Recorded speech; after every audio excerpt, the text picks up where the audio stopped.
Je pense que vous avez constaté comme moi comment depuis un certain temps, dans les réseaux sociaux, Facebook, Instagram et tout le reste, des vidéos, de multiples vidéos qui présentent comment des hommes se transforment en animaux et des animaux qui se transforment en hommes.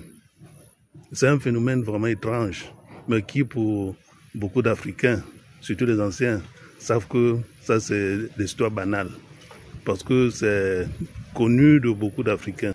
En fait, on appelle cela la théanthropie ou la zoanthropie, qui est la transformation d'un être humain en animal ou d'un animal en être humain. C'est des choses très courantes en Afrique. C'est un phénomène bien connu des Africains, surtout les anciens. Dans le passé, il y a eu ce qu'on appelle le phénomène des totems. Il y avait plein d'histoires de totems, des hommes qui possédaient des totems. C'est-à-dire à l'époque, si tu voulais qu'on sache que tu es un véritable homme, il fallait avoir un double qu'on appelle totem. Vous allez entendre, on dit, il est ici, mais il est aussi en brousse. Parce qu'il a un double qui est un totem. Parfois même c'est lui-même qui se transforme. Il devient animal. Il mange l'herbe. Et après, il se transforme, il redevient homme.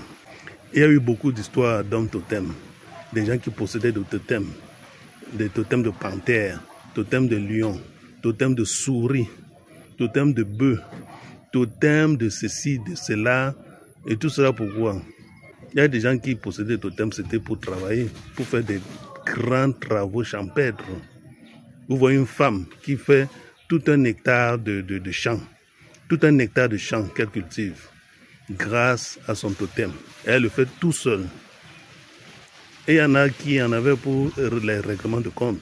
Ils se transforment en animal sauvage, en panthère, pour aller régler des comptes. Quand vous voulez passer comme ça dans la nuit, vous apercevez de loin une panthère qui est couchée sur la route.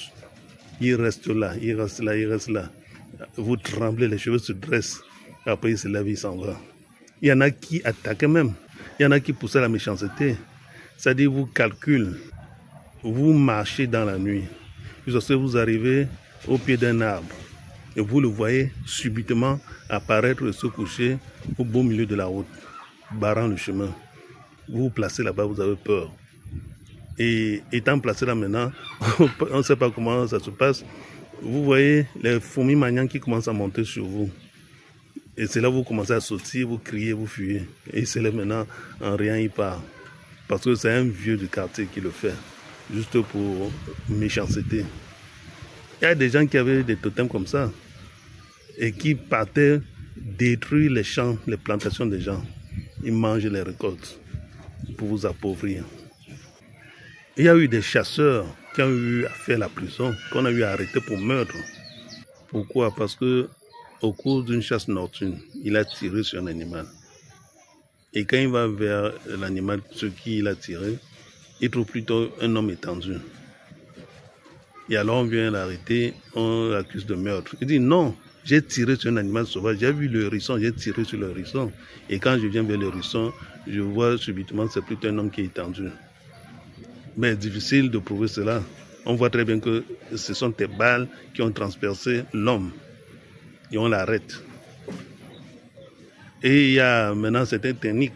Il y a des chasseurs qui connaissaient cette technique de transformation. Comment stopper cela? Alors quand il tirait sur l'animal, quand il vient vers l'animal commence à se métamorphoser pour devenir un être humain. Il y a une plante qui coupe, il dépose sur l'animal et l'animal devient mi-homme, mi-animal. On a vu des biches, on a vu des phacochères sur qui on a tiré et qui se sont transformés. Et au cours de la transformation, on a placé une certaine plante sur eux. Et la transformation s'est arrêtée. Il est devenu mi-homme, mi-animal. Et on les a enterrés comme ça. Et là, ça sauve le chasseur qui dit qu'effectivement, quand je tirais, c'était un animal. Il y a eu des gens qu'on a eu à les voir sursauter dans la maison. Donc ils sont aussi à la maison comme ça. C'est surtout des personnes âgées. Ce n'était pas du tout des jeunes personnes. Ce sont des personnes mûres. On a vu des personnes sursauter et tomber en criant de douleur. Et pour les connaisseurs, on dit seulement qu'il a été abattu en forêt. On a tiré sur son totem et il est mort. Donc il y en a qui mouraient comme ça, ils se transformaient pas, mais on l'a tué en brousse. Alors c'est ainsi que les sorciers sont aussi entrés là-dedans, pour utiliser ces totems pour faire du mal, pour nuire, pour détruire les gens en sorcellerie. Les sorciers ou bien les sorcières qui se transforment en serpent boa, qui se transforment en souris, en rats, des gros rats, hein, se transforment en rats pour venir nuire les gens, pour venir ronger les pieds des gens. Quand ils viennent ronger vos pieds, ils sucent toutes vos chances, toutes vos énergies. Et pendant que vous souffrez, lui, il est là, il prospère. On a déjà vu surtout les phénomènes de serpent boa dans les WC. Il y avait un temps, on n'était pas encore habitué aux douches modernes, aux sanitaires. C'était encore le truc qu'on creuse, puis on met le ciment dessus, ou bien on met 2 planches et c'était le WC. Et c'est de cette manière que beaucoup de bailleurs ont eu à nuire leurs locataires avec leurs serpents boa. C'est-à-dire vous êtes là, vous partez faire vos besoins de toilette, vous voyez un serpent qui vous a vu, qui vous a aperçu et qui subitement entre dans le trou du WC. Bien, les femmes qui font toujours des fausses couches, quand on part chercher, on dit que dans votre WC, il y a un totem, un serpent boa. Parce que chaque fois que vous avez le retard, vous partez maintenant pour faire vos selles, pour uriner. Dès que vous asseyez là, dit-on, le serpent ouvre sa bouche comme ça aspire votre fœtus. C'est comme ça que beaucoup de personnes étaient obligées de déménager pour aller s'installer ailleurs et avoir la paix. Dans cette histoire de thérianthropie ou de zoanthropie, est un phénomène bien connu des Africains. Même comme les Blancs disent que, d'après ce que je lis, la thérianthropie ou zoanthropie est la transformation d'un être humain en animal de façon complète ou partielle, aussi bien que la transformation inverse dans le cadre mythologique et spirituel concerné. C'est ce que dit Google. Mais cette histoire, comme vous voyez dans les réseaux sociaux, ces images furtives des animaux bizarres qui se transforment subitement en êtres humains, ou bien ces êtres humains qui se transforment en animaux, c'est très courant en Afrique. On a eu à suivre des histoires de ces femmes qui se transforment en faucons ou en éperviers pour aller voler, pour aller piller la basse-cour de quelqu'un. Oui. Et quand ils viennent voler, ce n'est pas les poussins qui viennent voler. Parce que naturellement, on sait que les rapaces attrapent toujours les proies faciles, tels que les poussins et les jeunes volailles. Mais pour savoir que ce n'est plus normal, c'est quand vous voyez ces rapaces attraper des grosses poules et des gros coqs et s'en aller avec. Quand ils viennent, au lieu de s'attaquer aux poussins, ils s'attaquent aux grosses poules et aux gros coqs. Il y a une femme qui avait constaté qu'au cours de la semaine, on avait volé beaucoup de ces coqs et poules, qui avait un épervier qui venait tout le temps ramasser ces coqs et poules.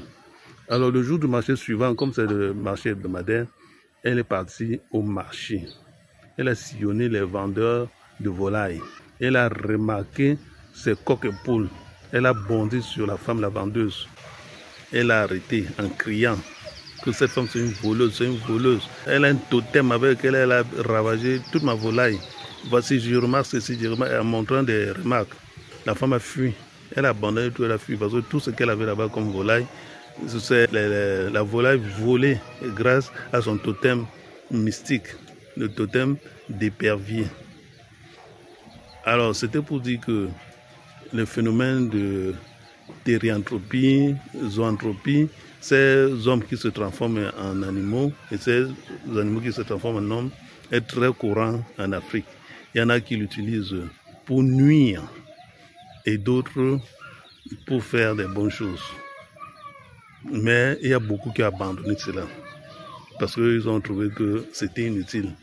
Le monde avance, tout se modernise. On n'a plus besoin de se transformer en totem qui ne va servir à rien. Il y a des engins, il y a du matériel, il y a tout pour travailler. On n'a plus besoin de tout cela, sauf pour des personnes qui veulent rester encore dans l'ancien temps, ou bien des personnes qui sont vraiment dans la sorcellerie pour nuire aux autres, pour venir en fantôme déranger les gens. Quand vous sortez la nuit, on vient vous nuire. Si vous arrivez de vivre certaines choses étranges, il faut m'en parler. Moi, le grand maître Sango Montana.